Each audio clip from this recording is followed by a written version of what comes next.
Hello again. I hope you're doing fine wherever you are.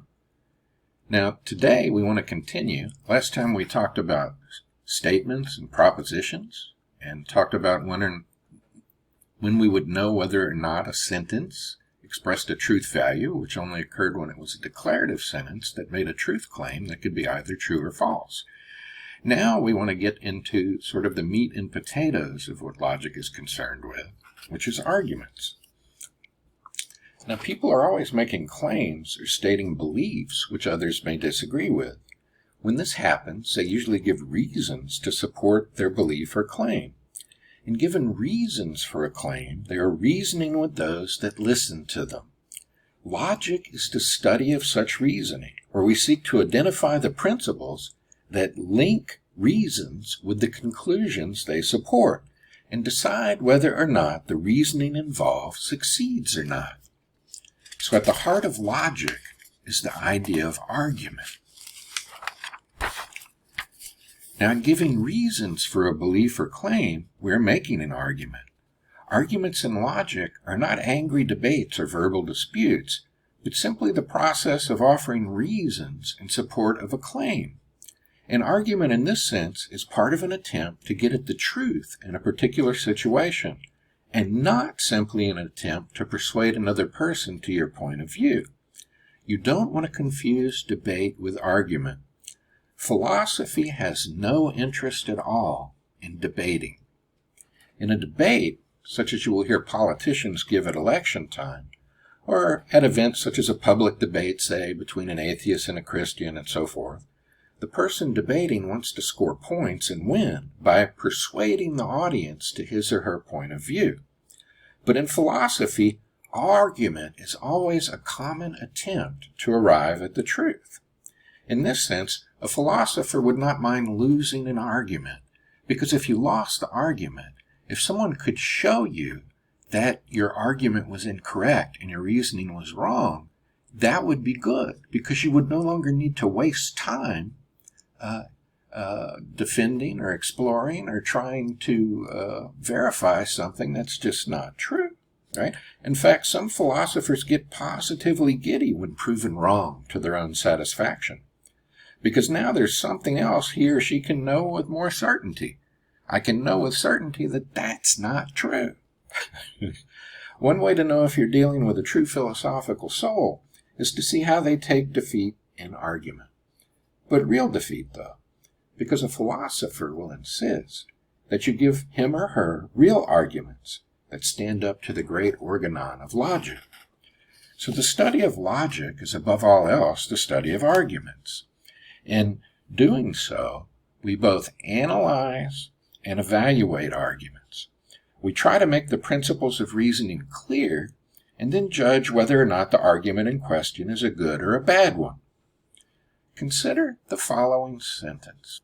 Now, this sentence tells us about something we all know to be true. Obi-Wan is Force-sensitive because all Jedi are Force-sensitive, and Obi-Wan is a Jedi. Now, a logician would say that this sentence expresses an argument. In an argument, we give reasons for believing a particular claim to be true. The reasons we give for the truth of the conclusion of our argument are called premises, and the particular claim we are arguing for is then called the conclusion. We say that we deduce the conclusion from the premises. It is one way of answering the question, how do I know? In logic, you can reply, I deduced it. Now, in Latin, de, like in the deduce, de means away from, and ducere means to lead. So when we deduce or prove something, we are led through reasoning away from what we know to what we can conclude, deducing the conclusion from the premises. Logic, then, is above all else the study of argument. We study the methods used to prove a claim and then determine whether or not the argument is good or not. If the argument is good, in logic we say that it is valid, and if it is not, we say that it is invalid. Trying to determine whether or not an argument is valid or invalid is one of the primary practical concerns of logic. So we can now give a more precise definition of an argument, more precise than the one your textbook gives you.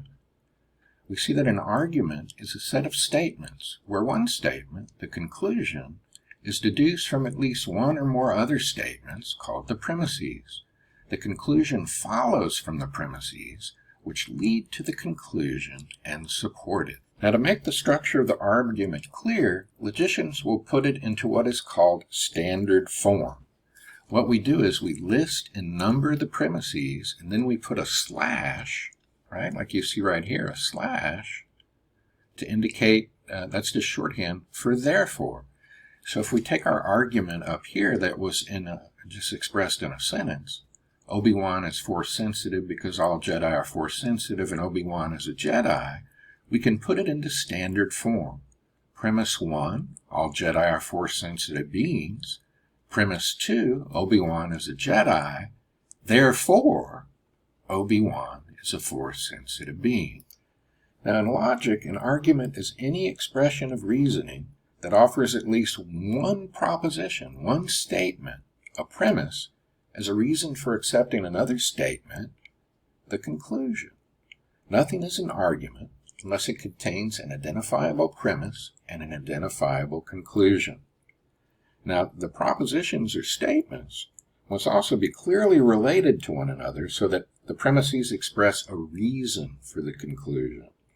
Also note that an argument has one or more premises, but only one conclusion. So if a passage has more than one conclusion, that would mean the passage contains two arguments. Look at the following argument with me. And this passage is taken from the great treatise by John Locke on civil government, which was used by the people who wrote our Constitution to form the government that we have, right? They used it as a sort of guide.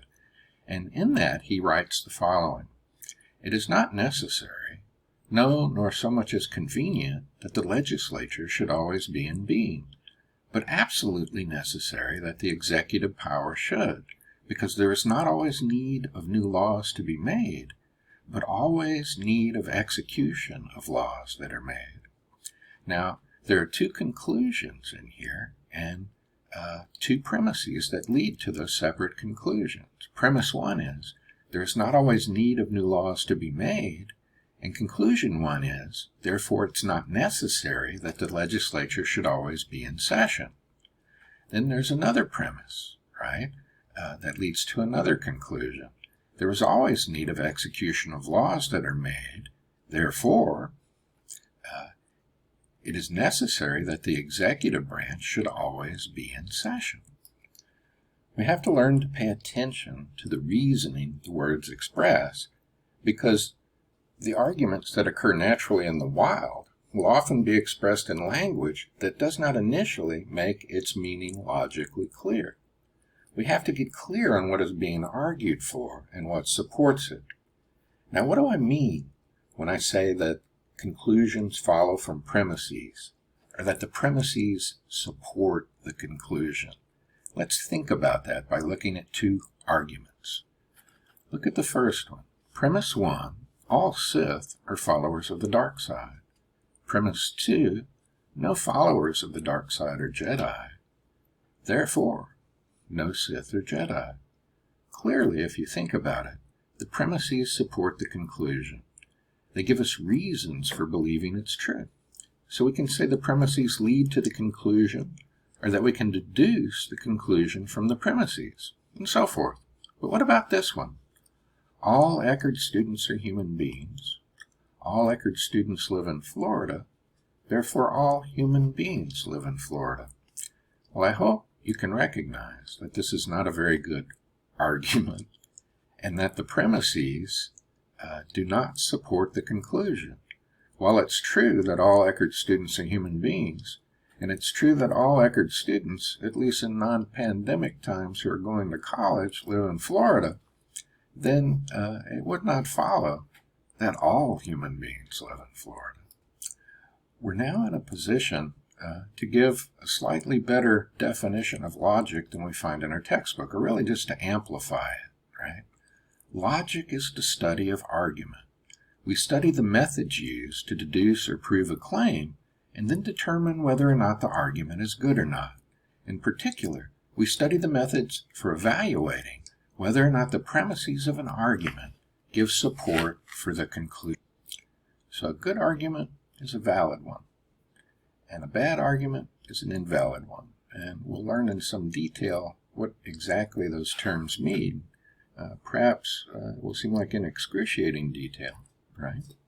But we'll do it in enough detail that you will be able to understand it and talk to me about it on an exam, right? So I'll continue talking about arguments in my next video. Thank you for your kind attention.